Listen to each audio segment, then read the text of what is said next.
Good morning. Good morning. Welcome again to our second talk of the day. Our next speaker is a security researcher at Checkpoint, and he will be talking to us today about exploiting PHP7 unserialize mechanisms. So please give a big warm round of applause to Yanai Livne.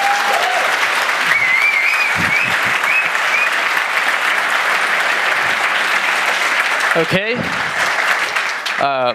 Hi.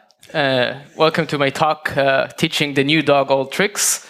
It's about PHP7 memory internals for security researchers. And I must give a disclaimer first. This is not a talk about PHP code. It's about PHP7 interpreter. So I hope you enjoy it. About me, my name is Yanai. As already said, I work at Checkpoint. My team and I work about many stuff, networks, embedded devices, exploit sites, client-side exploits, but also memory corruptions of all sorts. And today's agenda, first we'll have a brief introduction about PHP, and then we'll talk about PHP unserialize mechanism. After that, we'll talk about the implementation of the zval system, the value system in PHP7. Now, gaining this knowledge of unserialize and the zval system, we'll see some bugs and vulnerabilities. After that, we'll discuss the internals of the allocator in PHP7. It's a new allocator. And using our knowledge of the allocator, and we can see how we can exploit the bugs and write remote code execution exploits. Then we'll have conclusions, questions, etc. So let's begin. PHP is the most used language in web applications today for writing web applications.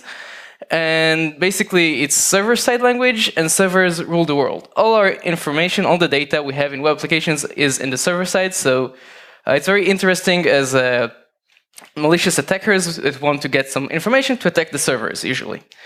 And when I said it's the most used language today, the most popular version of this language is version 5, but in the last year came up a new version, was released, PHP7, and this is what we're going to talk about today. So it's one of the most important languages today, and what about the security of PHP and PHP applications? Well, like every popular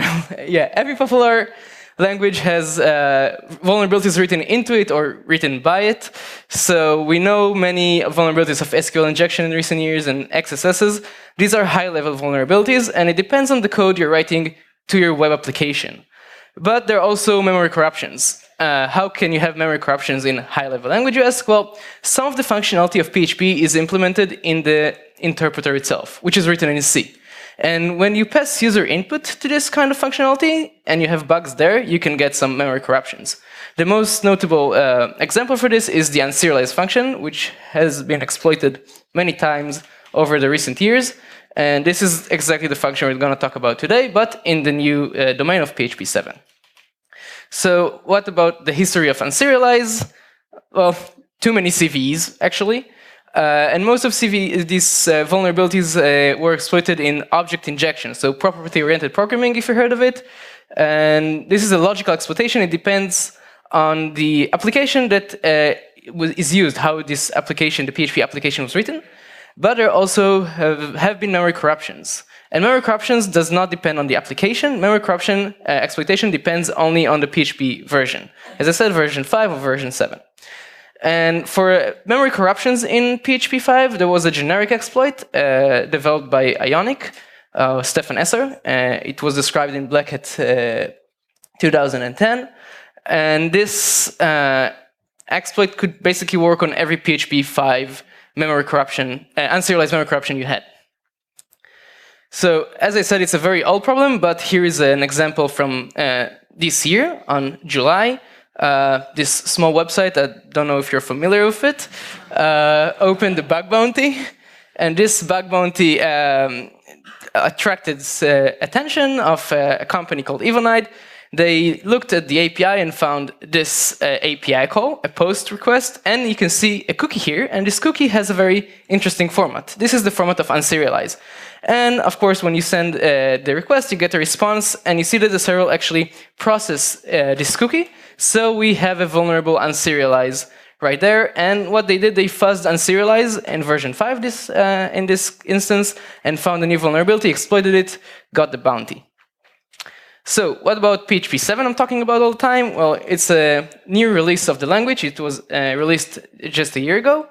And they kind of re-implemented everything for performance. So they re-implemented the value system. They have re-implemented the memory allocation mechanisms. And for this reason, the exploitation technique of the memory corruption does not work anymore. Exploitation of memory corruptions depend heavily on the memory layout. And when you change all of that, nothing works again. But still, we have the unserialized functionality in PHP7 because you have some sort of backward compatibility. And there have been some CVEs. Object injection still works, being purely logical. But the memory corruptions, while still there, you can still find memory corruption vulnerabilities in unserialize. You don't have any remote exploits until this talk, more or less. Yeah, thanks for me. So let's talk about unserialize. And unserialize, first, we have to, I have to make something clear. You should say deserialize. Unserialize is grammatically incorrect. And if it bugs you, well, that's how it's going to be for the rest of this talk. So I'm sorry. But PHP being PHP, we can go on. And this is the documentation of the serialize and unserialize functionality in PHP. Basically, what serialize does, it takes values and converts them to a string that you can store and retrieve later. And unserialize is the reverse operation. So you get a string in a specific format of unserialize, you convert it back into a value. This is very simple, you would say, but there have been too many vulnerabilities there, and we'll see exactly why. So let's have an example of serialization. Okay, assume we want to serialize this nice array that has another array inside of it, and so on. And we'll go step by step and serialize it to the to unserialized format. So first we're serializing an array with 4 elements. So as you can see down below, we have the string, and it's a colon 4, a for array, colon 4 for 4 values. And in PHP, every array is actually a hash table or a dictionary. So it's a key value store. But when you have an array, it's the keys are implicit. The keys are just a running index, and it's implicit. So we're serializing the first entry. It's integer 0 as key, so you have I colon 0, and null for the value. Next, we're serializing integer 1 for key and integer 1337 as the value. And then we're serializing a string. So we have integer 2 as the key, and string. So we have S for string, colon 5 for 5 characters, then we have apple. This is the value of the string. Next, we're serializing another array, so we have the implicit key integer 3 and the value a colon 3 for 3 values in this nested array. Next, we have an explicit key, string a, so we have s for string, colon 1 for 1 character, a for the value of the string, and this is the key, and the value is integer 1. Next, we're serializing a class, an object, actually, so we have, we're going back to the implicit keys, so it's integer 0 as an implicit key. Then we have object that the class name has 8 characters, so it's colon 8, colon the class name, std class. Then we have colon 0. 0 is the number of properties in this object. 0 properties, nothing in there, curly brackets with empty properties. Then we're serializing integer 1 as key and integer 7331 as value. And this was the process of serialization. Quite straightforward, and we have this nice format that we know about. Next, I want to show you an example of unserialization, and this would be the exact reverse, so it's going to be a bit boring, but I want to show something here. PHP supports a feature called references, and references means that during unserialization, in the format, we can specify, instead of specifying a value such as integer or a string, we can specify a reference. And this tells the PHP mechanism, go back, see what was the nth value we just parsed, we just unserialized, and I want a copy of this value or a reference to this value. And in order to support this feature, during unserialization, every value that is parsed by the unserialized mechanism is kept a reference to. So we have this array called the var hash array, and in this array we have pointers to every parsed value. And let's see how it's done. So first we're unserializing an array with 4 elements. So you can see in the var hash array, and it's a 1-based array, you have pointer to this array we just instantiated. Next we have a key integer 0 and value null. And we can see that the second pointer points to the null we just parsed. Next, we have integer 1, key integer 1337 as a value, and the third pointer points to 1337. Then we have the string apple as the value, and the fourth pointer points to this value. Next, we have this array. Now, this is an eternal array, but the var hash array is a flat array. So even though we have some nesting here, we have array within an array. In the value, the values are nested. The var hash array is flat. And the fifth pointer points to the array. Next, we're unserializing the key a and the value 1, and we have another pointer to the value. Then we're instantiating the std object, so we have another object there, and the seventh pointer points to this instantiated object.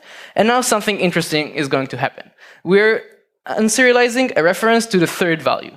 So what would happen here, PHP, the unserialized functionality, will go and check the var hash array. Go to the third value. The third value here is a pointer to the integer 1337. And now we need to create a reference to this value. So this is what we do. We unserialize this value and we create a reference to a previously parsed value. So this is how PHP supports this feature of references, of backward references. And this mechanism, this feature caused many bugs in the past because, as you can see, we keep pointer to stuff we maybe need, maybe we don't need it again, and there has been some confusions over the years. If you've gone lost in this complicated format, there are some points I want you to remember. So first, it's a complicated format, okay? Yes, obviously, and complicated formats leads to bugs. And this we're gonna see it soon. We have many ways to control allocations, right? We're instantiating objects, we're unserializing strings of various lengths, we're unserializing hash tables of various lengths, so we have lots of control as users. And we keep these references things, so we keep references backwards to things we unserialized in the past, and we can reuse them. So in this case, we have some use after free, we managed to free some object in some magical way, we still have pointer, and we can go forward as exploiters. So now we talk about the zval system in PHP. Now, zvals are basically values, okay? This is how the PHP interpreter calls values, or holds variables. This is a PHP variable. I'm sorry that we have PHP in this talk, but there won't be much of it anytime soon. And as high-level language, we have a couple of features for our variables. One, we have automatic memory management or garbage collection, and we have this references. Reference when y is a reference to x, it means that the value of variable y changes when the value of variable x changes, and vice versa. So they both basically are variables holding the same value.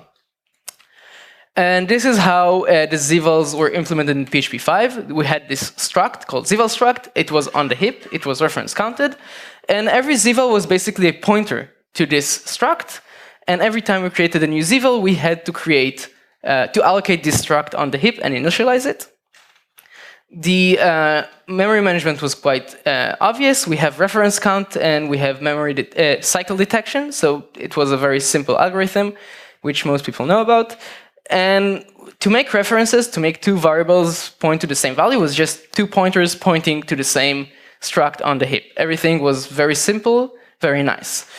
But it was slow. So when implementing PHP7, there have been some motivations to change it. And the implementers wanted less dereferences. Now, if zval is a pointer, every time you need to reference a value, you have to dereference the pointer, which can be expensive. Also, every time we create a new value, even if it's for a short time, even if we know exactly where it is, we still have to make allocation on the heap, which can be expensive.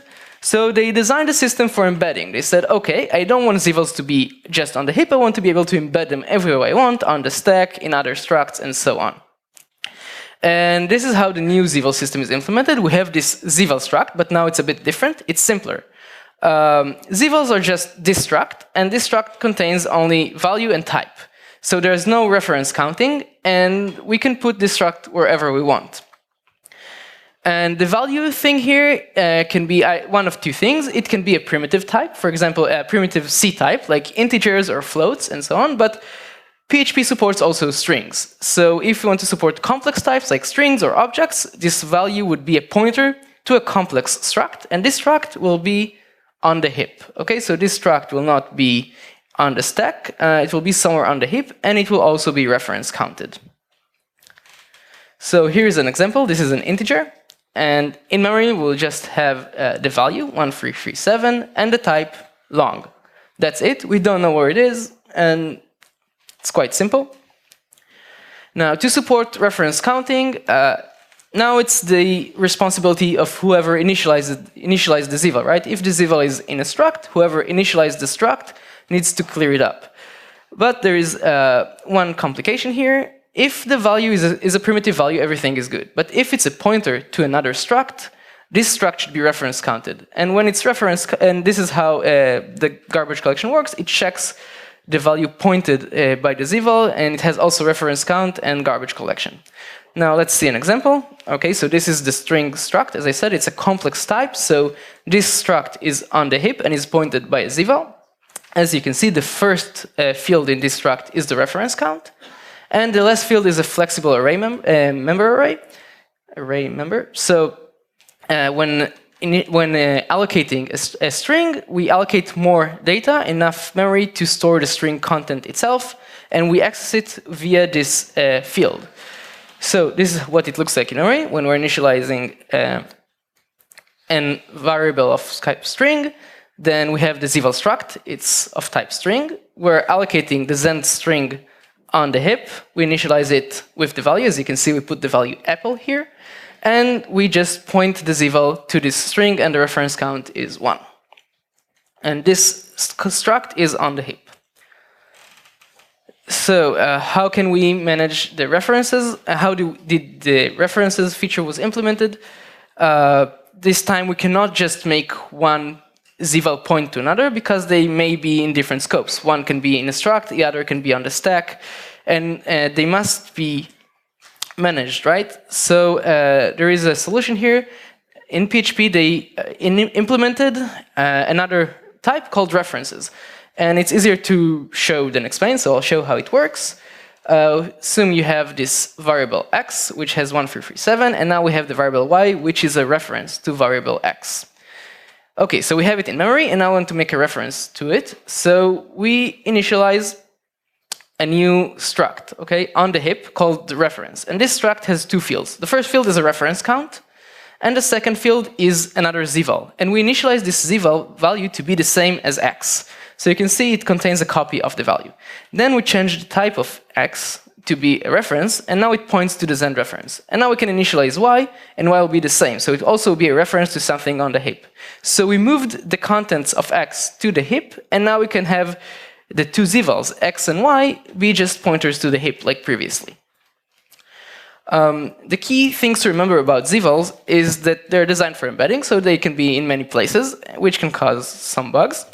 The motivations or goals were achieved. There are less dereferences and less heap usage, but making a reference is a bit complicated.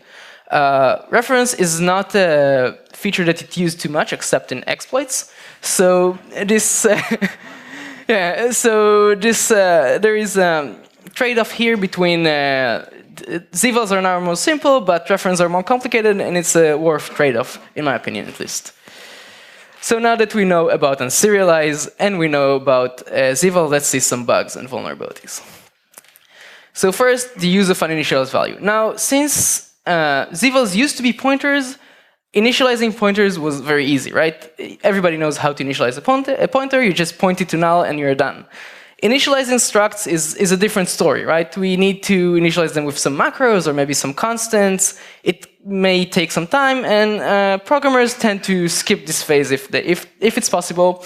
You don't initialize your structs, which is a problem, and this is can lead to some vulnerabilities. And this is the exact example here. We have this function, the SPL object storage unserialize, and this function is the custom implementation of unserialization of the struct SPL object storage. This class is implemented in C code. Some of the classes in the SPL, the PHP standard library, are implemented in C, and this is the case here. And as you can see in the first line, two variables are declared, entry and inf. These are zvals, so they're of type zval struct, and at no point in this code they are initialized. And after a few lines of code, we reach this statement calling the function PHP var unserialize. This is the C implementation of the unserialize function. And the first value is a pointer to this inf that was never initialized. And this is supposed to be an out variable. But it's not, okay? But this is where we're going to store the string we're unserializing. The next variable is p. P points to the string we're unserializing. So this function, what it does, it unserializes the string pointed by p and stores the value in inf. However, internally, we reach this line of code, zval pointer destroy, which means please destroy the zval which is pointed by rval, right? And what is rval in our case? It's inf. It's exactly the thing we did not initialize at no point. And the reason the code does this is to make sure there is no value in this zval before writing new values.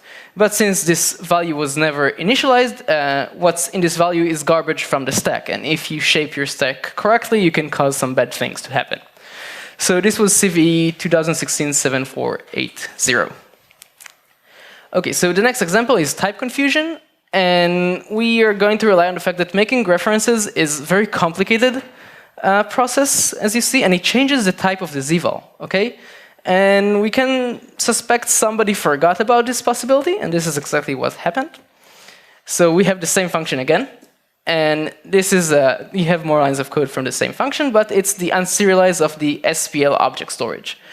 And as you can see in the second line here, we are calling the internal unserialize, and we're again converting the string pointed by p and store the result in the zval entry, okay? 2 lines later, we're checking the type of what we just unserialized, making sure it's of type object. So you can see that if the type of entry is not object, the function bails, bad things happen.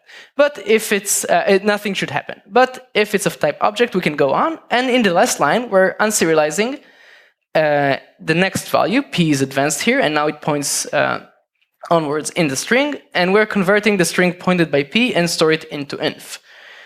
But what happens if inf is actually a reference to entry? Well, the type of entry is going to change, and let's see what happens. So first we're unserializing entry, and it's an object, and we're checking, and this is actually an object, and everything is good. But next we're unserializing inf, and inf is a reference to entry. So according to the process, first we're allocating a Zend reference on the heap, and we're initializing to be the copy of entry. Then we're changing the type of entry to be of type reference and point to this reference. And of course, lastly, we're initializing inf.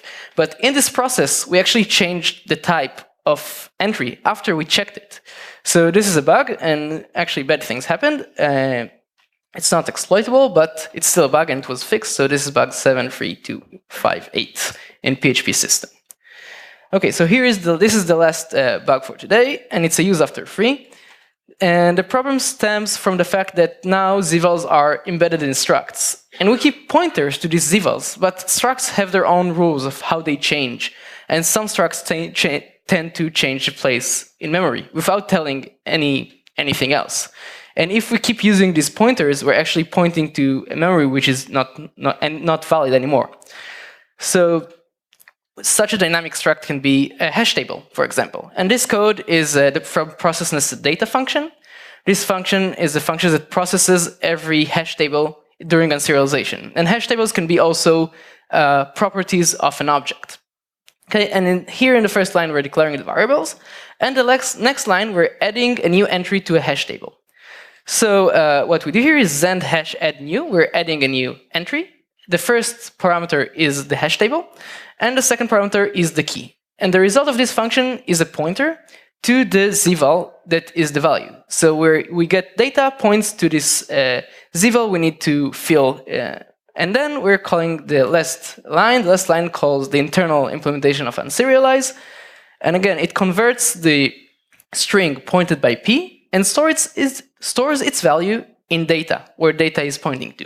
But look at the last parameter here. It's the var hash, this array we talked about in the previous part. And var hash keeps pointers to every piece of info, of every value we parsed, including data. So data points internally to the hash table, and it is stored in the var hash array. But what happens if we manage to insert another value to the hash table? Then the hash table might resize, right? Hash tables grow sometimes in memory. And when they grow, internally they reallocate their memory to store additional values. So this is how it looks like in memory. First, you're unserializing an object, and this object has some properties. For example, it has two properties, 0 and 1. And then, magically, we manage to insert another value to the properties hash table, and it reallocates. So now the var hash points to the new value that was unserialized, but the two previous values are not valid anymore. And this is not very common scenario. It's quite hard to exploit this or to trigger this vulnerability, actually, because if you remember the format, before unserializing an object, there is the number of properties in this object. And PHP makes sure the hash table has enough capacity to hold all these properties. Yeah. There are two ways to trigger this vulnerability. The first one is the wake-up function. And this is a function that objects can define. And this function, this method is called after the object has been unserialized. And if, for some reason, this function defines a new property on the fly, then the interpreter is not aware of this beforehand. So inserting a new property on the fly can cause this can trigger this vulnerability. And also we have my all-time favorite object in PHP, or class, the date interval class. And this class has a very interesting behavior. It does not initialize its properties hash table beforehand. Or it actually, only when accessing the properties of this object, then it defines and adds its properties to the hash table. So if we manage to come to some functionality, such as toString or wakeup, that touches this object or some object's properties, such as date interval, we can trigger this vulnerability. And this was CV 2016-7479. So these bugs are complicated. There are still unserialized vulnerabilities. Even between the time I submitted this talk and today, there has been at least one more that was reported and published. The vulnerabilities are a bit different than what we used to see, because the zval system is a bit different, but still memory corruptions. And these vulnerabilities let us use freed values, as we've seen. The two vulnerabilities let us reuse the freed values, and this is a property that we're gonna need in order to exploit these vulnerabilities. So after we know about how the system works internally and how the zval system works, and we found some bugs, we're gonna talk a bit about the allocator. Because when exploiting this kind of memory corruption vulnerabilities, we need to know how the allocator works, how memory looks like. So we had the previous allocator of PHP7, and it's not too important, but it was heap-based allocator. And every slot is the allocation unit in PHP. Okay, so it's called slot, and it has a size and flags to each allocation, and also a free list for caching. And it was very fun, and it was nice for exploiting. But now we have a different allocator. The allocator here is it's a complete rewrite. There is nothing similar, and it features beans or memory pools, as you know them, and free list. This is basically how the allocator works. These are the basic building blocks. And now I'm going to throw some details at you, and you will probably see them or not. The allocator works in chunks of 2 megabytes from the operating system, and these chunks are divided into pages. The first page is page descriptor. It describes the chunk. It has a couple of structs. The two important ones is the one describing the pages, which pages are used or free to use, and pointers to the beans or to the free lists that were initialized.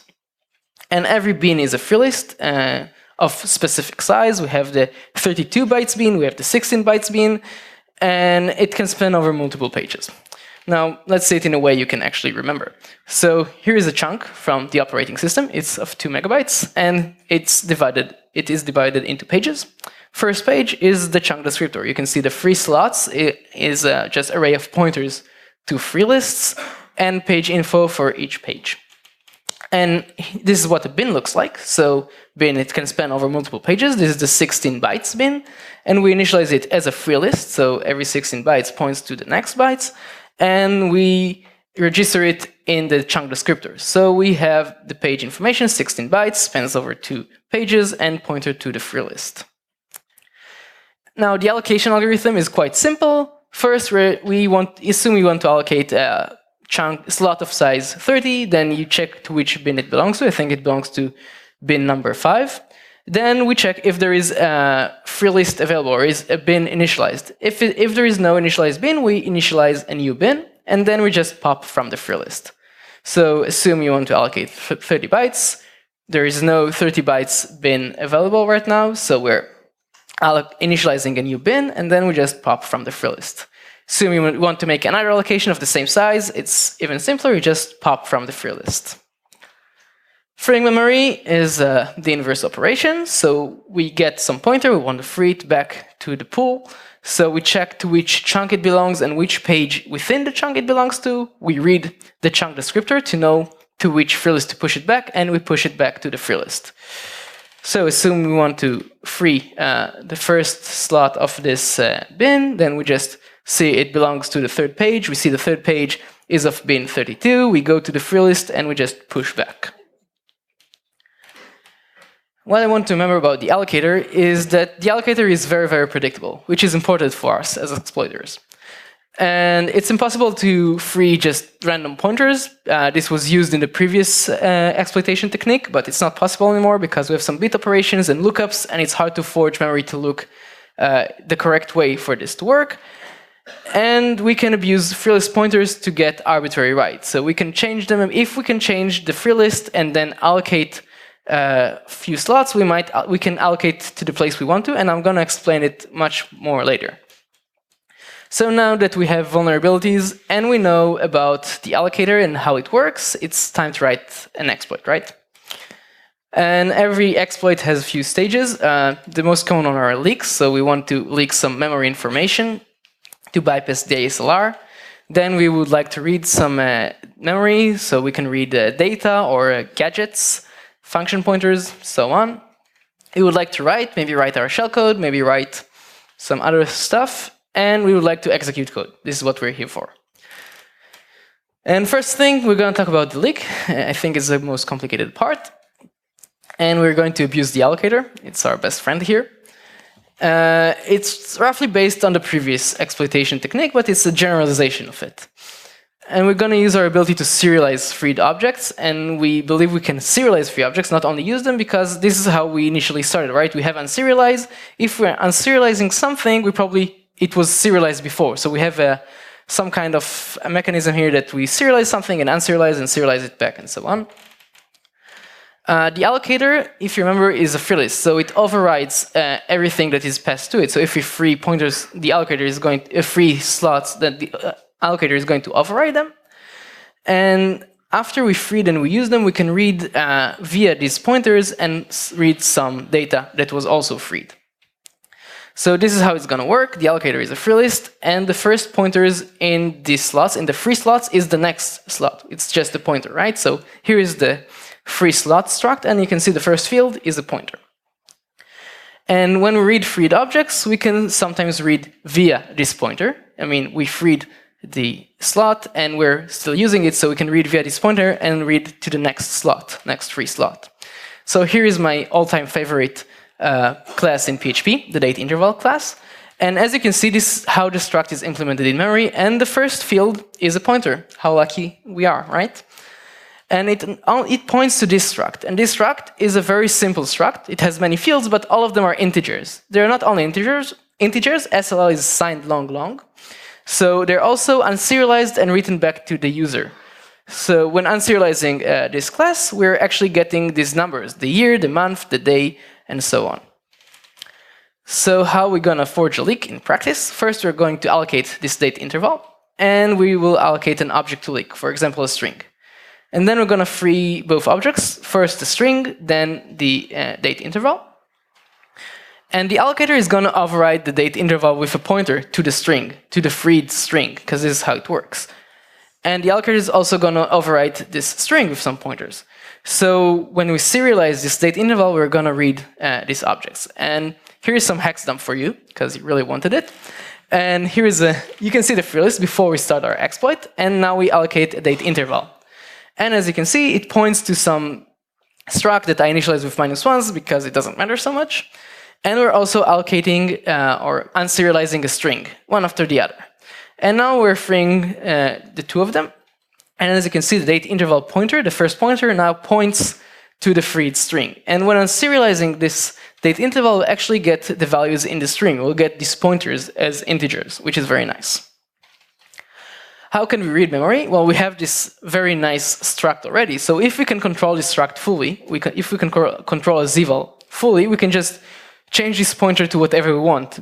So pointing the first field in the date interval will let us read any kind of memory we want. If we don't control a zval fully, which can be the case, in 64-bit it was the case, there is a more complicated way, and I'm not going to discuss it here, but basically we can use a different object, the date period object, which has a first field as a pointer, which points to another struct, and in this struct we control another pointer that is passed to strcopy on unserialization. So we can read memory with strcopy, and you can see all the details in the paper I published earlier this year. I'll give you links in the end of this talk. How can we possibly write memory? Well, writing memory is much more complicated here. And this is what we're going to do. We're going to free some strings back to the allocator. And in the strings, we're going to write pointers to wherever we want, whichever memory we want to write. Then we're going to abuse the free list. And we're going to change the pointers in the free list and going to increase them or decrease them depending on our vulnerability onwards in memory. And at some point, if we increase them enough, they will actually point to this memory we want to write to. So after a few allocations, we'll actually have the memory allocator give us the address we want to write to. And this is exactly what we want to happen. So how can we free these strings? As we said, every value we're parsing in unserialize gets a reference in the var hash array. So we have reference to almost everything, and nothing is freed during unserialization. Except there is one exception, and it's in the hash table, we can use the same key twice. Keys are not kept references to. And if we're using the same key twice, and the keys can be strings, the second time we're using this key, it is freed. The hash table looks at the key and says, I've already got this key, I don't need it anymore, and frees it back to the allocator. No references to it are made, and it's back in the allocator for us. And the next thing we need to know is how to abuse pointers in the free list. This is the most interesting part here. And the reason it's possible, and it's very common, is because we have type confusion here, right? We have the free slots, which their first field is a pointer, but we also have something that was freed, the value that was freed, and we still have a reference to it. And on the heap, every struct on the heap has a reference count, and the reference count is always the first field. So if you take the Zend object, for example, this struct first field is a reference count. So if we have a type confusion between an object, so not a type confusion, but if an object was freed and we can still use it, increasing the references or decreasing the references to this object actually increases or decreases a pointer. So this is how we can control this pointer. And some more hexdump. So this is part of the exploit I wrote to bug 71311. And here you can see that we already freed the strings back to the allocator, so you can see the 4 ones in the hex dump. And now we're going to trigger the vulnerability. The vulnerability here lies in the array object class, and parsing it increases the pointer in the free list by 2. And now we have use after free of this address, that is pointed by the free list. It's still in the allocator, but we have a reference to it. And it was the 11th value that we parsed. So adding references to this address, so R11 parsing R11, so on, we're increasing this pointer by 2 every time. And at some point, we reach the values we just freed back to the heap, or back to the allocator. So now if we allocate twice from this bin, the first time we'll allocate the object that was corrupted, and the second time we will actually can write to 414141, and we will segfault. But this is exactly what we wanted, right? So code execution. After all this, code execution is quite simple. If we're controlling a zval, as I said, the easiest way is to override a callback, right? You control some object, you can decide what callbacks it has. But if you don't control a zval fully, you can just, we have a write primitive, so we can write the function pointer, and that's about it. So, takeaways from this exploit. The allocator is your friend, please use it. use it wisely. And these primitives are reusable. They can be used in many different vulnerabilities within the unserialize mechanism. And combining all these primitives, you get the remote code execution. Conclusion from the talk. Even though you're writing your code in high-level language, such as PHP, you're still vulnerable to memory corruptions or other low-level problems. The new design of PHP is for efficiency. You still have vulnerabilities. I don't think it's more secure or less secure in a way. And the allocator is exploiter-friendly. Please, when you're writing an exploit, use it. And never use unserialize. This function is a remote code execution, basically. Every time it was somewhere in a reachable code, it was exploited. So, more information you can find in Checkpoint blog, and also in the description of this talk, I have a link to the paper I just published. And there's gonna be another publication soon about the vulnerabilities I talk about, more information about them, and also a third vulnerability, which I did not discuss here. PHP bug system is the second link, and there is every bug recorded and every vulnerability. Some of the bugs doesn't have CVEs, unfortunately. And the third link is Nikita Popova, I think I pronounced his name correctly, blog. He's a main contributor to PHP, and he has many explanations about internal mechanisms within PHP. If you want to contact me, so you have my corporate mail, my Twitter, and I'm Yanai on most other platforms, such as Gmail and so on. Couchsurfing, I don't know. So that's it. Any questions?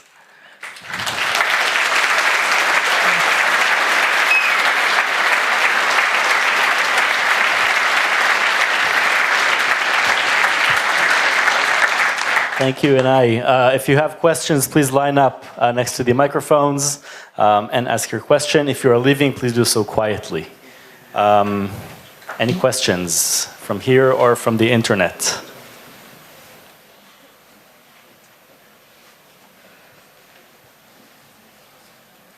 People are overwhelmed.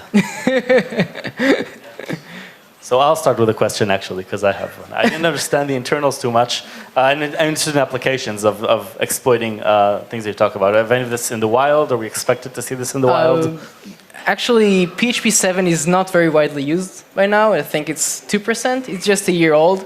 But as soon as the big platforms, the big CMSs will move to this new language, I predict we will see some of them. Other vulnerabilities, but I assume we'll see more exploits coming. Thanks. Questions from the audience or from the internet? Yeah. Internet has a question, yes. Okay. Yes. Are there any popular projects that are affected by these vulnerabilities? Not that I know of, not yet, because PHP7 is not widely used by now. There are no big CMSs using PHP7. Sorry. Internet, if you have more questions, then go ahead.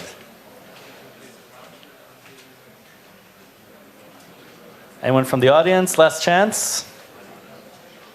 Okay, so again, please give a big round of applause to Yanai for a great talk. Thank you.